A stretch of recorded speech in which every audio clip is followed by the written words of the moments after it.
Welcome back. Taking your phone calls, 412-575-2600 on the Bordas and Bordas hotline. Also answering your tweets at Josh Taylor HD. We'll start on Twitter. Guillermo asks, do you think the Steelers will fix the tight end position instead of bringing in damaged goods? Depends on what your definition of a fix is. Because it looks like they were attempting to fix it, but I guess their definition of a fix isn't working. So it depends on what you consider to be a fix at that position. Some might consider Xavier Grimble to be a fix. Some might have considered David Johnson in the past to be a fix. But it is worth mentioning that it seems like every effort they've brought in as far as bringing a tight end from the outside to bring him in and try to work him into that rotation or work him into that depth chart hasn't seemed to work. And I kind of wonder what it's going to take for that to happen. That might be something you actually address in the draft. That might be the best way to do it. As far as bringing in guys from other teams or free agents, there are some things that you don't always know about. At least in the draft, you're able to do a lot more due diligence and do a lot more homework on guys. That doesn't mean you shouldn't do more homework on free agents, but maybe the best way to fix that problem might be the draft in and of itself. Maybe that's the way that you go in order to just have a little bit more insight and maybe some more warning as to maybe some red flags and what you might run into. Let's go to the phone lines. We will start with John in Greetree. John, you're on the Nightly Sports Call. Hey, thanks for taking my call, guy. How you doing today, man? How you doing? Good. How you doing? Hey, I'm doing okay. Do you think we can beat Green Bay tomorrow? Because we owe Green Bay. Thank you very much. Yes, I do. Laid out a lot of reasons why at the top of the show. But yes, I think they can beat Green Bay. I'd be very surprised if they didn't beat Green Bay. I don't know a better way to say it. I don't expect it to be a blowout. Some might. I do expect them to win quite easily, though. This is a team that, granted, I talked about their defense and what they can do defensively and how they can create pressure, but I don't know how they can score points consistently because their defense is so highly predicated on Aaron Rodgers knowing how to make every decision properly and knowing where the ball should go, being able to see those advantages and see those matchups and know exactly where the right guy should be at the right time and how to get it there. And I don't think Brett Hundley is in that position where he's that familiar or that comfortable yet. So I'm not really worried about Green Bay's ability to score. So that's why I think the Steelers can win that game and should win the game tomorrow night. Let's go to David in Finleyville. David, you're on the Nightly Sports Call. Hi, Josh. Thanks for taking my call. Thanks for calling in. Thank you. I want you to picture yourself as a coach of the Steelers. How would you coach against New England come December the 17th? Thank you. Excellent question. There are two things I'm looking at when I'm coaching New England. The first thing I'm looking at is, what are my weaknesses? Because whatever your weaknesses are as a team, that's New England's first priority. They're going to find your biggest weakness and try to exploit it. The second thing I'm looking at, what are the things that I do the best?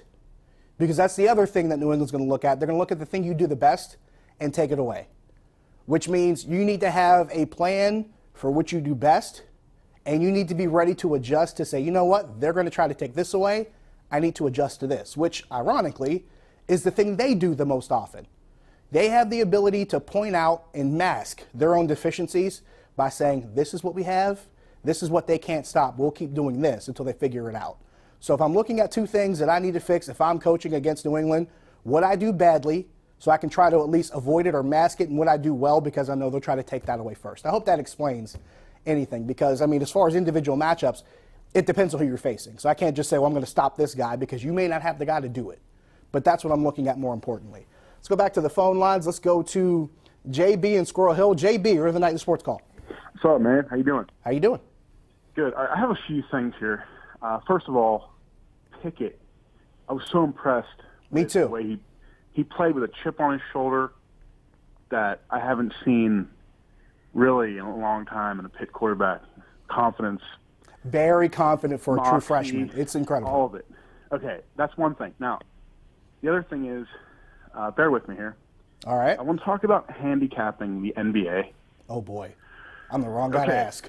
All right. Which of all the sports seems to be the hardest because, Yes. like, in the NHL, you look for goalie matchups to exploit. One goalie is clearly better than the other one. They're going to have a distinct edge. Because that Fair goalie, enough. like Pekka Rinne, can steal a game for you. So anytime you get a good deal on a great goalie, it's a good play. NFL, you have quarterback matchups, I Right. think, which are the most obvious things that you can look to exploit. Like Agreed. tomorrow, Seattle has a pretty big edge, I think, on San Francisco. Okay. Right, Russell Wilson versus C.J. Beathard. All right, I need you to get moving here. It's only a 25-minute show, so we got to move quickly. NBA, what am I looking for? Because is it the guy who brings the ball over half court? Is it the guy who gets the entry pass? Is it a wingman? Are you looking for a dominant wingman? Kyrie Irving seems to be able to just kind of take over games. What am I looking for? Okay, thanks. That is probably the most complex, difficult question I've gotten on this show. If I'm looking at something, I'd say point differential. I'd start there. I'd look at PER rating. I'd look at key players, what the PER rating is when those guys are on the floor, maybe plus off the floor. The guys getting the majority of the minutes. I'd start there and see what I get. That might be my best guess, honestly. Other than that, man, I have no clue. And when you're trying to predict things with Kyrie Irving, it's so difficult because he's a point guard who really plays the position with a lot of elements that a two guard uses. So it's really hard to put him in a box. It's kind of like Allen Iverson was. Allen Iverson was a point guard that could penetrate, and he obviously could score at the rim, but he had a lot of other factors that were kind of two guard-like tendencies that was really hard to characterize him. I hope that makes sense because, man, that was a tough question to answer. But we'll keep rolling. Let's go to Greg downtown. Greg, you're on the Nightly Sports Call. How you doing, Josh? Good. How are you? Good. Quick question. Okay. Mr. James Harrison. Call him sir. Is he ready? If so, will they let him play? Thank you. I don't think it's a question of whether or not he's ready. Granted, he has had the back injury. It's a question of whether they need him. You haven't really needed James Harrison. You got some really good production out of T.J. Watt. Bud Dupree, when he is on, is really good. Anthony Chickolo, when he gets opportunities, he's made the best of them. You still have Arthur Moats.